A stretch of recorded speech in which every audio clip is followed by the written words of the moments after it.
Okay, hi. So this is week 3, lecture 2.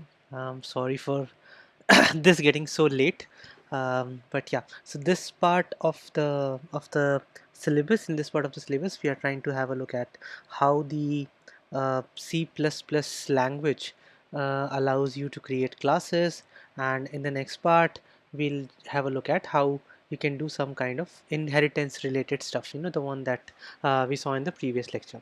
So in this part of the lecture, we are going to have a look at things like constructors, destructors, and access control. So how do you create classes in C++? You've already seen some examples. I think you probably already have a fair bit of idea. Whenever you create a class, you can either do that in the default namespace, or you can do that in a specific namespace. You can create a specific namespace for all the code that you write.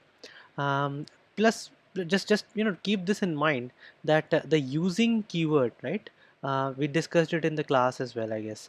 The using keyword is not really a way to tell the compiler that this code belongs to this particular namespace, right? I mean, the using keyword is only a way to import some declarations, okay, import some stuff in your code, so that you don't have to write those fully qualified names using the scope resolution operator. But if you do not provide any namespace for your class, by default it goes into the default namespace. So just to give you a heads up that don't feel that if you are saying using namespace std at the start of your class, it means that your class is going to be a part of std. No, that is not the case. So creating a class is very similar to creating a structure template that you guys have done in C. Um, there are certain changes. There are certain more what can I say, customizations that you can do as compared to a structure. So for example, you can also add methods. In structures we were only adding the fields. Here we can also add methods, and uh, another thing that you can do is that you can actually provide some kind of access control. We'll have a look at what access control it is, but if we go back to the discussions that we had in the class, basically, if you want to hide something from the rest of the world, how do you do that?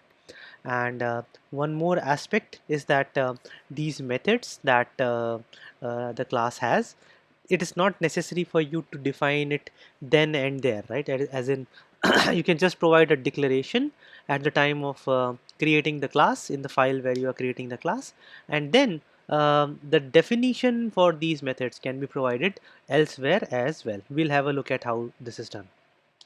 So this is an example class, a toy class. It's literally a toy class actually, and you can see in this particular class what we have is there is a particular namespace. So I'm putting everything in the namespace example. Again, this is something that you would like to do once you start writing more and more code. It makes more sense to put your code inside a specific namespace. So here I'm just creating a namespace called example, and then within that namespace I'm creating a class called toy. This class has 4 fields, you can see: name, price, id, and counter. Now 3 of these fields are actually the regular fields that you have already seen probably. I think in the postal example they were there. There's one field which is actually static. We will not discuss static fields in this lecture. We'll do that in the next part of the lecture. So for now, just concentrate on these 3 parts. And the class also has some methods. Okay, these are the methods that are there in this class. Now out of these, there are total 8 methods. Out of these methods, two of these methods, the one on the top and the one just after that, they are actually a kind of special case. Okay, they are special methods in some way. We call them constructor and destructor. We'll talk about it soon in this particular lecture. Now one more thing that I would like you guys to follow is that you should actually start putting your class declarations in header files, and then you pick up a cpp file, a C++ file or cpp file, whatever you call it, and then to start putting your definitions there. And this is what I was saying, that it is possible for you to provide these declarations here, and then provide the definitions somewhere else. And another thing that you can see, of course, is these private and public sections. We've had a small discussion over it in the class before. We'll have a look at what these private and public things are. So these are, by the way, the examples of providing definitions for the methods that we have declared in that class. So the methods can be defined something like this. You basically put the return type of the method, then you put the name of the class, then the scope resolution operator, the name of the function, and if this function takes any argument like this, it comes at the end, and then you just define it like a regular method. Keep in mind that this code again is going inside the namespace example, right? I mean, this class belongs to namespace example. So we've talked about this access control during the lecture on inheritance, right? That what if I want to restrict the view of certain fields, certain members basically of the class to the outside world? How do I do that? So I said that most of the languages, actually all the languages that I know, have a way to do that. In C++, there is a way to do that by putting them in a private section of your class. So if you remember that private keyword that I wrote, everything after that was basically the part of the private section. So all the fields defined in this so-called private section are basically invisible outside the class. So if you remember, if I want to access a particular member of the class, similar to how I do that with structures, all I need to do is I need to put the object and then the dot and then the member name. It could be a field or it could be a method. Now this particular mechanism will not work with private members if you are trying to do that outside the class, right? So the private members are kind of invisible to the rest of the world. You cannot simply access them by doing object dot the member. There is an exception to it, but we'll talk about it later. For now, just assume that private members are not accessible outside the class. Similarly, the public members are the opposite. The public members are visible to the outside world. You can use this mechanism object dot member to access them. It could be a field, it could be a method, it could be anything. But public members of the class are basically accessible from everywhere. Now, uh, if you actually do not create these sections, if you simply write all the names of the fields and the methods, you don't create any section as such, then by default all members become private. Okay, so private is kind of the default access for a particular member of a class, right?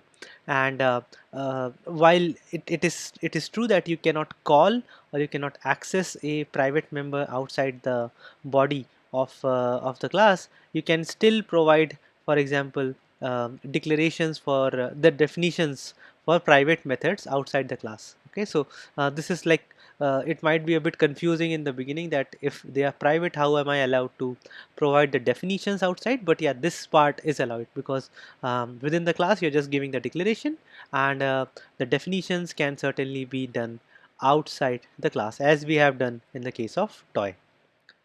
So the methods here, it doesn't matter whether they were added in the private or the public part of the class. Here when I'm providing the definition, I'm allowed to do it for any of these methods, right? It doesn't matter whether they are private or public. Now constructors, I said, right, that in the class there were total of 8 methods, and 2 of these methods are kind of special methods. They are known as constructor and destructor. So constructors, and keep this in mind that there is an S here, constructors. Okay, the reason I'm doing this is that in a particular class you can have more than one constructor. It is possible to provide more than one constructor, so that is why I have written constructors. So constructors are basically a kind of initializers. Okay, whenever you create a new object and you want all the fields of the object to be initialized with specific values, one good way to do that is by creating a constructor and supplying all the values that you would like the fields to be initialized with as parameters to the constructor. So it's again it's a method but it's a special method. It has the same name as the name of the class. So for example, for the case of class toy, the constructor's name will also be toy, and you can provide any number of arguments to it based on your need, but it cannot return anything. Okay, it cannot even return void, for example, right? So usually when a function doesn't return anything, we make the return type as void, but for constructors it cannot even return void. Now, constructors, as you realize, right, they are basically meant to initialize the fields. So in some cases, you may not have any compulsion to initialize the fields. You basically say, before using these fields, I'm gonna set their values explicitly anyhow. So I don't need a constructor at all. So it is perfectly fine to create a class that doesn't have any constructor within it. If you do not provide a constructor while you create a class, the compiler will automatically add one for you, a default constructor. So a default constructor is basically a constructor that does not take any parameters, and it is basically similar to having a constructor with no statements in the body, right? It's like an empty body. So what really happens in this case is that all the fields within the class, they get their respective default values, right? So whatever is the case, whatever is the default for that type of field, it simply gets that particular value. There's nothing special. In some cases, of course, it could also be garbage values. Now, a class, as I said, right, can have more than one constructor, and the only thing that you'll have to make sure is that all the constructors have a different argument list. Okay, you cannot have two constructors which have exactly the same argument list, right? And when I say argument list, I'm basically saying the types of argument that this particular constructor takes, right? So that has to be that. It's also known as the signature of a method. So the signature of the method must be different. So it is not possible, for example, to have two constructors which both take an int as parameter, but it is possible to have a constructor that takes just an int, a constructor that does not take anything, a constructor that takes an int as well as a float, so on and so forth. So for example, if there is a class called A, and if you have two constructors there, one that does not take any parameter and one that takes a single integer as parameter. These are the two ways in which you can use these two constructors in order to initialize your object. So basically in this case, I am supplying 5 as a value. So this value can be assigned to any field within class A, and here all the fields actually get the default values for their particular cases. Now, if you define even a single constructor in the class, and keep this in mind, that if you define even one constructor in the class, the compiler will not add this default constructor. This default constructor is added only when you have not given any constructor, right?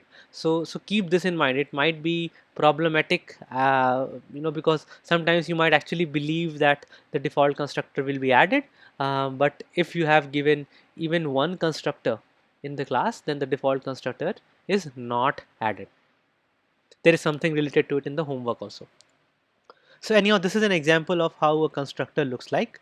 You can see that this part is basically the same. I do not have any return type, but the class name, the scope resolution operator, and again the class name again, because this is the a constructor's name is the same as the class name, and here the constructor is taking two inputs, one string and one integer, and then it is assigning it to two of the fields, name and price of the toy. And there's another field which is which is getting some value in a different fashion. We'll discuss it in the next part of the lecture when we discuss static variables.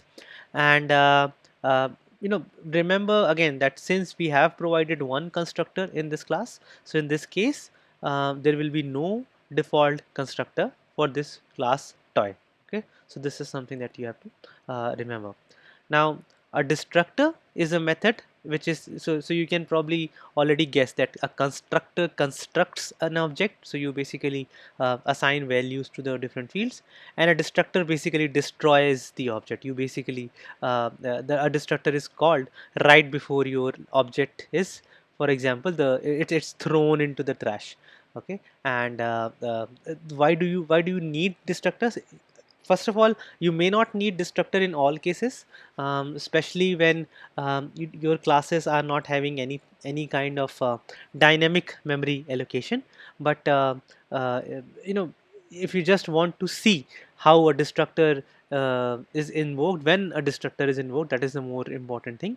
You can anyhow create a destructor and let us say put some kind of a message just to see, how the C++ treats an object after it is no longer required, right? So basically, the memory allocated for this object has to be reclaimed. So you can see the order and the time at which C++ does that by simply putting some kind of a statement in a destructor. Okay, and similar to the constructor, a default destructor will be added to the class with an empty body by the compiler if you do not provide one explicitly. If you provide one, then nothing is added by the constructor.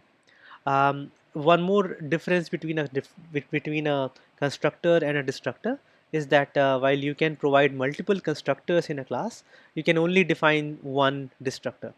Okay, I think I forgot to complete the statement here. I'll do that before sharing the slides. There can only be one destructor. That is the idea here. So this is the example of the destructor, nothing fancy. It is just going to print a message so that I know that the destructor was called. This is just to give you an idea that when is an object created, when is it going to be destroyed. Okay, so if you actually try to run this code, what I'm doing here is I'm creating two objects within the main function t1 and t2, and then I'm calling a function func. Within this function, I'm having this local variable t3, and this is also an object. And then I'm doing something. I'm calling some method on this t3 object. So basically, I'm just using it, and then after that, the program simply ends. So if you see if you execute the program on the left, what you'll see, the output will be here. What you can see is that the first object to be created, the first constructor that gets called is for id1. Okay, and to be honest, this is basically for your object t1.